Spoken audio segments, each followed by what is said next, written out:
بسم اللہ الرحمن الرحیم۔ بسم اللہ الرحمن الرحیم۔ السلام علیکم ورحمۃ اللہ وبرکاتہ۔ عزیز طلباء، امید ہے آپ خیر و عافیت سے ہوں گے۔ اللہ تبارک و تعالیٰ آپ کو ایمان اور عافیت والی زندگی نصیب فرمائے۔ تو عزیز طلباء، آج ہم سبق نمبر 122 کو پڑھنے جا رہے ہیں، جس کا عنوان ہے نماز میں قرات کا بیان۔ نماز میں قرات کا بیان اور اس کی تفصیل۔ تو عزیز طلباء، اس سے پہلے کہ ہم سبق کی تفصیل کی طرف آئیں، ہم آتے ہیں مصنف رحمۃ اللہ علیہ کی عبارت کی طرف۔ عبارت کچھ یوں ہے: وجہر بقراءۃ الفجر وأول العشاءین ولو قضاء والجمعۃ والعیدین ویسر فی غیرها کمتنفل بالنہار وخیر المنفرد فیما یجہر کمتنفل باللیل ولو ترک السورۃ فی اول العشاء قرأها فی الاخریین مع الفاتحۃ جہرا ولو ترک الفاتحۃ لا۔ ترجمہ: اور زور سے پڑھے قرات فجر میں اور مغرب و عشاء کی اول 2 رکعتوں میں، اگرچہ قضا ہی کیوں نہ ہو، اور جمعہ میں اور عیدین میں، اور آہستہ پڑھے ان کے علاوہ میں، جیسے دن میں نفل پڑھنے والا، اور اختیار ہے منفرد کو جہری نماز میں رات میں نفل پڑھنے والے کی طرح، اور اگر چھوڑ دی صورت عشاء کی پہلی 2 رکعتوں میں، اور اگر چھوڑ دی صورت عشاء کی پہلی 2 رکعتوں میں تو پڑھے آخری 2 رکعتوں میں فاتحہ کے ساتھ زور سے، اور اگر فاتحہ چھوڑ دی تو نہیں۔ تو عزیز طلباء، یہ تھا عبارت اور ترجمہ۔ اب ہم آتے ہیں سبق کی تفصیل کی طرف۔ تو آج کے سبق کے اندر ہم پڑھیں گے قرات کے جہر اور اخفاء کی حکمت۔ قرات کی جہر اور اخفاء کی حکمت۔ نمبر 2، اگر مقام جہر میں سر کر لیا تو اس کا کیا حکم ہے؟ یعنی اگر مقام جہر میں بلند آواز سے قرات کرنی تھی، اس میں سرن قرات کر لی تو کیا حکم ہے؟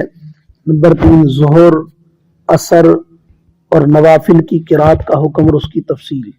نمبر 4، منفرد کے لیے جہری نماز میں جہر اور سر کی تفصیل اور اس کا حکم۔ نمبر 5، جہر اور سر کی تعریف۔ نمبر 6، رکعت اولیٰ میں سورت چھوٹ جانے کا حکم اور اس کی تفصیل۔ اب ہم آتے ہیں اپنی پہلی بات کی طرف، یعنی قرات کے جہر اور اخفاء کی حکمت۔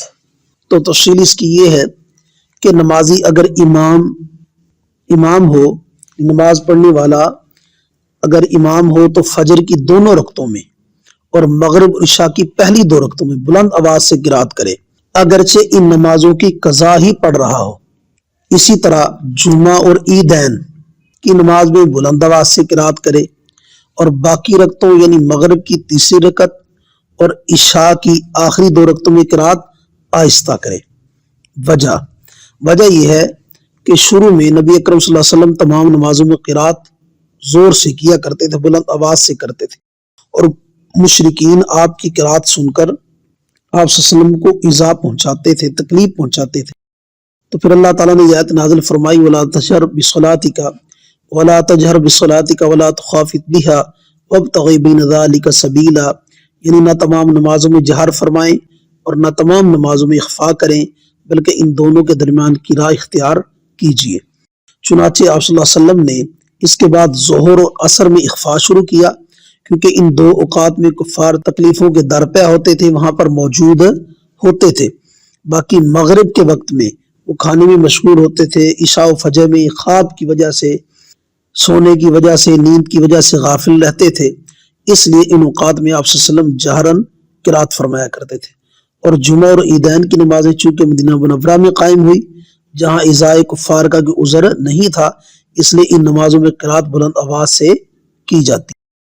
پھر زوال عذر کے بعد قرات کی اسی کیفیت کو برقرار رکھا، یعنی جب یہ عذر زائل ہو گیا تو جیسے چل رہا تھا طریقہ اسی کو برقرار رکھا گیا۔ دوسری بات یہ کہ جہری نمازوں میں جہر اور سری نمازوں میں اخفاء یہ واجب ہے۔ دلیل جناب رسول اللہ صلی اللہ علیہ وسلم کی عہد مبارک سے لے کر آج تک جہری نمازوں میں جہر پر اور سری نمازوں میں اخفاء پر پوری امت کا اجماع ہے۔ یہ تھی قرات کے جہر و اخفاء کی حکمت اور وجہ۔ نمبر 2، اگر مقام جہر میں سرن قرات کر لی تو اس کا کیا حکم ہے؟ تو تفصیل اس کی یہ ہے کہ اگر امام نے جہری نماز میں سورۃ فاتحہ کی اتنی مقدار سرن پڑھ لی جس سے نماز جائز ہو جائے، اس نماز جائز ہو، یعنی 30 حروف سرن پڑھ لیے، پھر یاد آیا کہ یہ تو جہری نماز ہے تو سرن پڑھی ہوئی مقدار کا اعادہ نہ کرے، سرن پڑھی ہوئی مقدار کا اعادہ نہ کرے، کیونکہ اعادہ نقصان کے لیے جبیرہ نہیں ہے، یہ اعادہ نقصان کے لیے جبیرہ نہیں، بلکہ اس سے آگے جہرن پڑھ لے، جہاں سے یاد ہے وہاں سے آگے جہرن شروع کر دے اور آخر میں سجدہ صاحب کر لے، جیسا کہ علامہ شامی رحمۃ اللہ علیہ نے فتاوی شامیہ میں لکھا ہے۔ نمبر 3، ظہر، عصر اور نوافل کی قرات کا حکم اور اس کی تفصیل۔ مذکورہ بالا نمازوں کے علاوہ یعنی ظہر اور عصر کی تمام رکعتوں میں امام اور منفرد دونوں پر اخفاء کرنا واجب ہے۔ ظہر اور عصر کی تمام رکعتوں میں امام اور منفرد دونوں پر اخفاء کرنا واجب ہے۔ دلیل نبی صلی اللہ علیہ وسلم کا فرمان ہے، لقول صلی اللہ علیہ وسلم صلاۃ النہار عجماء، یعنی دن کی نمازوں میں ایسی قرات نہیں جو سنی جائے۔ آپ صلی اللہ علیہ وسلم نے فرمایا بھی دن کی نمازوں میں ایسی قرات نہیں جو سنی جائے، اور دن کی نمازوں میں سے ظہر اور عصر کی نماز، دن کی نمازوں سے مراد کیا ہے؟ ظہر عصر کی نمازیں مراد ہے، دن کی نمازوں سے ظہر اور عصر کی نمازیں مراد ہے۔ لہذا ظہر و عصر میں آہستہ قرات کرے، جیسے دن کو نفل پڑھنے والا بالاتفاق قرات آہستہ کرے گا۔ یہ تھا ظہر و عصر اور نوافل کی قرات کا حکم اور اس کی تفصیل، جس کو مصنف رحمۃ اللہ علیہ نے ان الفاظ سے بیان فرمایا ہے، وَيُسِرُّ فِي غَيْرِهَا كَمُتَنَفِّلٍ بِالنَّهَارِ۔ نمبر 4 ہے منفرد کے لیے جہری نماز میں جہر اور سیر کا حکم اور اس کی تفصیل۔ تو تفصیل اس کی یہ ہے کہ اگر نمازی تنہا نماز پڑھنے والا ہو یعنی منفرد ہو تو اس کو جہری نمازوں میں اختیار ہے، چاہے تو جہر کرے اور جہر اتنا ہو کہ خود سنائے، خود کو سنائی دے کیونکہ وہ اپنی ذات کے حق میں امام ہے، اور چاہے تو اخفاء کرے کیونکہ اس کے ساتھ کوئی دوسرا نہیں ہے جس کو یہ قرات وہ سنا رہا ہے۔ یعنی اگر نمازی تنہا نماز پڑھے منفرد ہو تو اس کو جہری نمازوں میں اختیار ہے، چاہے تو جہر کرے اور جہر اتنا ہو کہ خود کو سنائی دے کیونکہ وہ اپنی ذات کے حق میں امام ہے، اور چاہے تو اخفاء کرے کیونکہ اس کے ساتھ کوئی دوسرا نہیں ہے جس کو یہ قرات سنائے۔ البتہ جہر افضل ہے، جہر افضل ہے تاکہ منفرد کی نماز کی حیت جماعت کی حیت پر ہو جائے، منفرد کی نماز کی حیت شکل و صورت کیسی ہو جائے؟ جماعت کی حیت پر، جماعت کی شکل و صورت پر ہو جائے۔ لہذا منفرد کو جہر اور اخفاء کا اختیار ہے، جیسے رات کو نفل پڑھنے والے کو رات کی فرض نماز پڑھنے والوں پر قیاس کرتے ہوئے جہر اور اخفاء دونوں کا اختیار ہے۔ منفرد کو جہر اور اخفاء کا اختیار ہے، جیسے رات کو نفل پڑھنے والے کو رات کی فرض نماز پڑھنے والوں پر قیاس کرتے ہوئے جہر و اخفاء دونوں کا اختیار ہے، مگر اس کے حق میں بھی جہر افضل ہے تاکہ حیات جماعت پر ہو، حیات جماعت پر ہو، تاکہ اس کی نماز حیات جماعت پر ہو۔ یہ تھا منفرد کے لیے جہری نماز میں جہر اور سری نماز میں سیر کا حکم اور اس کی تفصیل۔ البتہ مفتی رشید احمد الدھیانوی نمبر 5 ہے جہر اور سیر کی تعریف۔ جہر اور سیر کی تعریف، مقدار جہر میں اختلاف ہے۔ علامہ ہندوانی رحمۃ اللہ علیہ کے نزدیک جہر یہ ہے کہ دوسرے کو سنائی دے، اور اخفاء یہ ہے کہ خود سنے، خود کو سنائی دے، اور امام کرخی رحمۃ اللہ علیہ کے نزدیک جہر یہ ہے کہ خود سنے، اور اخفاء یہ ہے کہ حروف صحیح ہوں۔ قول اول صحیح ہے، قول اول صحیح ہے۔ کیونکہ صرف حرکت لسان بلا صوت کو قرات نہیں کہا جا سکتا، کیونکہ صرف حرکت لسان بلا صوت کو قرات نہیں کہا جا سکتا، جیسے کہ علامہ عبدالحی رحمۃ اللہ علیہ نے اپنے حاشیے میں لکھا ہے۔